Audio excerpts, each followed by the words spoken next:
about Boston, which I sort of get because obviously he has talked about going there seemingly to his friends. But if Tristan Casas becomes a real player, maybe that's off the table. Now, then again, if Tristan Casas keeps playing general manager as he did yesterday, I believe it was, telling everyone where he thought the infielders should be aligned this year with Devers at third, Bregman at second, I am not so sure the Red Sox are going to want to tolerate that for too long.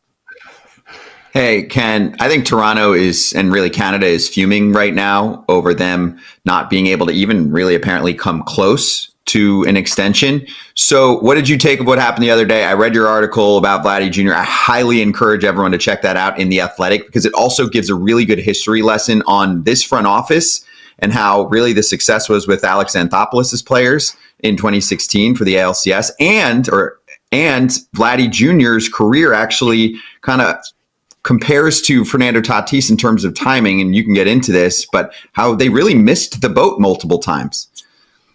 Right. Now, obviously, they could have corrected everything if they just gave him the right offer this time around. But basically, the point of what I wrote was that they had chances here. They had chances well before this. Now, if you remember, back in February 2021, that's when Tatis signed his 14-year, $340 million deal with the Padres. A lot of people, including myself, questioned that deal.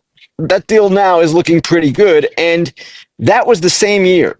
Guerrero, after that contract was signed, went off. He had his best year for the Blue Jays. And after that season, or even before that, they could have offered him the Tatis deal, right? Something similar. And at that point, he probably would have taken it. I would imagine he definitely would have taken it. So that was a chance. They had chances after that as well. And the history here is not great. Early on, they told the world that they planned to manipulate his service time. They were going to keep him in the minors. They didn't feel he was defensively sound enough. It was for his own good, all this stuff. He gets hurt.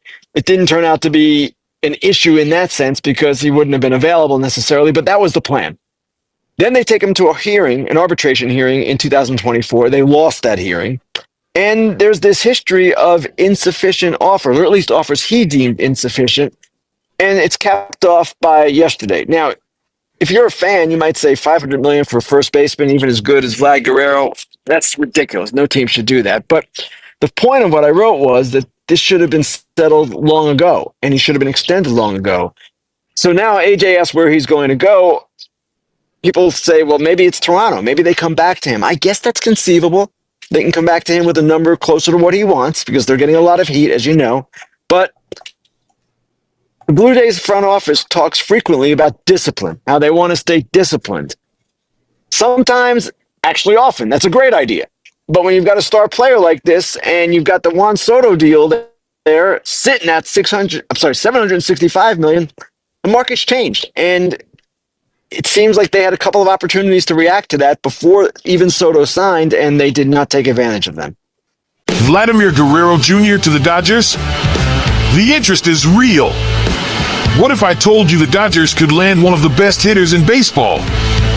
Well, buckle up, because Vladimir Guerrero Jr. is heading toward free agency, and the Dodgers are reportedly the most interested team in acquiring him.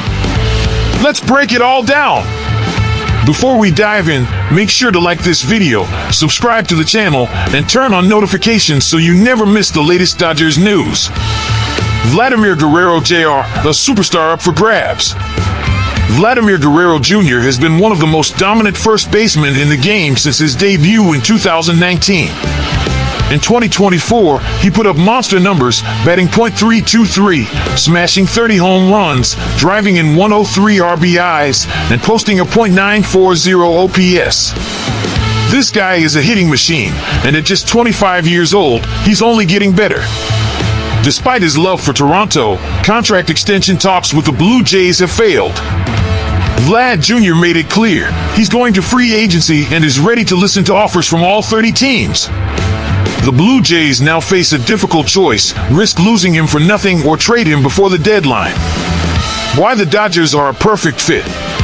The Dodgers have been linked to Guerrero Jr. as the most interested team, and it makes complete sense. Here's why. A long-term first base solution, Freddie Freeman is an MVP caliber player, but he turns 36 soon. Guerrero Jr. would be the perfect successor to continue the Dodgers' dominance at first base for the next decade. A right-handed power bat, the Dodgers have Mookie Betts and Will Smith, but adding Guerrero Jr. would make their lineup nearly unstoppable. Imagine a middle-of-the-order featuring Betts, Ohtani, Freeman, and Guerrero Jr. That's an absolute nightmare for opposing pitchers. Championship aspirations, Vlad Jr. has openly stated that winning a World Series is his top priority. With the Blue Jays struggling to build a true contender and the Yankees, Orioles, and Red Sox reloading, Guerrero Jr. might see the Dodgers as his best shot at a ring. Big market appeal, playing in Los Angeles would give Guerrero Jr. more exposure, bigger endorsement opportunities, and a chance to build his legacy on one of the most iconic franchises in baseball history. The blockbuster trade scenario. If the Blue Jays decide to move Guerrero Jr. before the trade deadline, what would it take for the Dodgers to land him? A deal could include top prospects like Dalton Rushing, River Ryan, or Josue De Paula.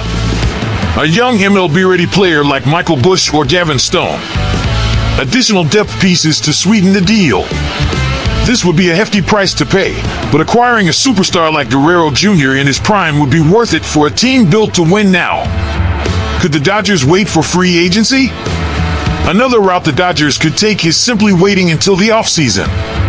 Guerrero Jr. has expressed interest in testing free agency, meaning they wouldn't have to give up any assets to sign him.